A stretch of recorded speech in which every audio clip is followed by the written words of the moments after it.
এরা কি সন্ত্রাসী? এরা না হলে এদের মধ্যে আছে স্যার। আপনার কি আগে কেউ মারছে এরকম করে? স্যার, চাকু দেখায় স্যার। আরে একই কথা, একই অজুহাত সমস্ত। আপনারা এই এই সমস্যাগুলো করেন রাতে, এই তেলগুলো পাচার করেন বা তেলগুলো যাদের যাদের দেওয়ার দরকার দেন, এই যে এনাদের কথা না বলে এই আরো কথা বলতে গেলে ওই যে বলবি যে হ্যাঁ চাকু দেখা মারে। আমরা কি কেউ মারছে এ পর্যন্ত? কেউ কাউকে ধরে মারছে? কেউ কাউকে চাকু দেখাইছে? আমরা তো বলছি তাহলে ব্যবস্থা আমরা ব্যবস্থা নিব।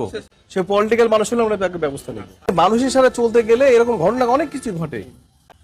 কেউ হয় আমাদের কতগুলোতে দেখছেন না, আমি অভিযান করতে গেছি তেলের পাম্পে, সে বলতেছে হ্যাঁ আসি, হ্যাঁ আমাদেরও আইন আছে, এই আছে।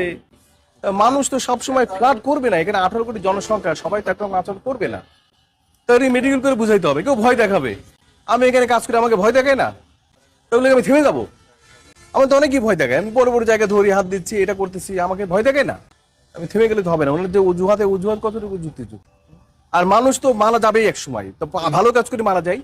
আর ভালো কাজ করলে কেউ কাউকে মারতে আসবে না, তখন আর কেউ কাউকে ক্ষতি করতে চায় না। আর না হলে আমি এতদিন থাকতে পারতাম না, আমি অনেক আগে গুম হয়ে যেতাম, মারা পড়ে যেতাম। ঠিক আছে।